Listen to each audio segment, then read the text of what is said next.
Hello મિત્રો, કેમ છો? બધા મજામાં જશો અને બધાને સવારમાં ગુડ મોર્નિંગ. અને આજે તમને મારા નવા મિની બ્લોગમાં તમારું સ્વાગત છે. અને મિની બ્લોગમાં તમે બનાવી રહેજો. આજે તમને બતાવું કે કપાસની અંદર ઝીંડવા કેટલા થયા છે અને કેવો છોડવો છે અને કેટલા ઝીંડવા થયા છે તમને બતાવું. જો જમી જઈ શકો છો. આ છોડવાની હાઈટ હજી તો નાની છે, તો બી આમ લગભગ મારી ગણતરી પ્રમાણે આપણે ગણ્યા નથી, પણ 20-25 તો હશે, 25-30 તો હશે જ એવું લાગે છે. તો આપણે ચાલો આમ અખાત ગણી લઈ ચાલો ને.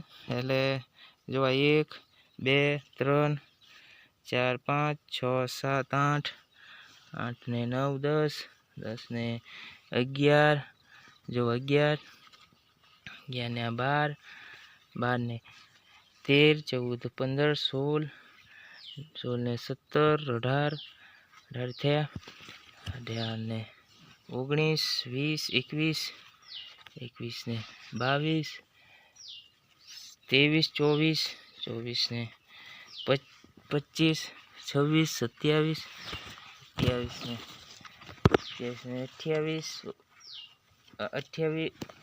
28 28 29 30 31 31 ને 32 33 34 એટલે આમ 34 જેવા છે. હવે આને બીજો ફાલ તો ઘણો છે, આમ બીજા એટલા બીજા છે, એમ એટલા આમ સાપકા ને એવું તેવું છે બધું. એટલે અંદાજે આમ 50-60 તો ડીંડવા થઈ જ જશે એવું લાગે છે આ છોડવાની અંદર, આ છોડની અંદર. અને લગભગ અત્યારે 35 જેવા તો થઈ જ ગયા છે. અને આ જે સાપકા ને એવા તો ઘણા જ છે, લગભગ ડબલ જ છે આમ જોવો તો. હા, એ છે. એટલે આ રીતનું છે.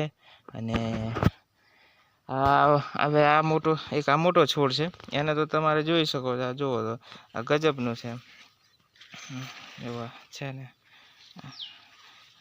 જુઓ આ છોડો મોટો છે એને છે, પણ બધું સારું છે.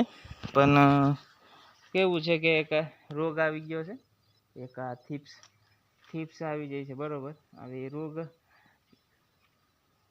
રોગ આવ્યો છે, બધો ઘણો છે. દવા છાંટશું, પણ તમારે બી છે કે નહીં આ રોગ તે જણાવજો. અમારે તો આવી ગયો છે, એટલો બધો નથી, ઓછો છે પણ આવ્યો છે. એટલે તમે કઈ દવા છાંટો છો તે જણાવજો. અને 2 દિવસમાં અમે છાંટવાના છીએ, એટલે અમે આગળ બીજો વિડીયો બનાવીશ, એમાં તમને કહીશ કે અમે કઈ દવા છાંટી. અને તમે મને કહેજો કે તમે કઈ દવા છાંટી, એટલે કોમેન્ટમાં લખજો. એટલે એકાબીજાને મદદ મળે. એટલે તમે જોઈ શકો છો. એટલે આમ રોગ તો આવ્યો જ છે, બહુ એટલો બધો નથી પણ આવ્યો છે. એટલે દવાનો છંટકાવ કરવો જરૂરી છે. અને વાતાવરણ એવું છે કે એટલે રોગ તો આવ્યા રાખશે. અને જો વરસાદ પડી જશે સારામાં સારો, તો રોગ બધો જતો રહેશે. એટલે બહુ ટેન્શન લેવાનું નહીં, એ તો આવ્યા જ કરે, એનું કામ કર્યા કરે અને આપણે આપણું કામ કર્યા કરવાનું. એટલે છે ને, એટલે બિંદાસ જે તમે દવા છાંટતા હોય છાંટજો અને અમને જણાવજો. એટલે બધાને આ મારી આશા છે કે તમે બધા જણાવશો અને કોમેન્ટ કરશો, લાઈક કરશો અને ફોલો કરશો. ચાલો આવજો, જય માતાજી.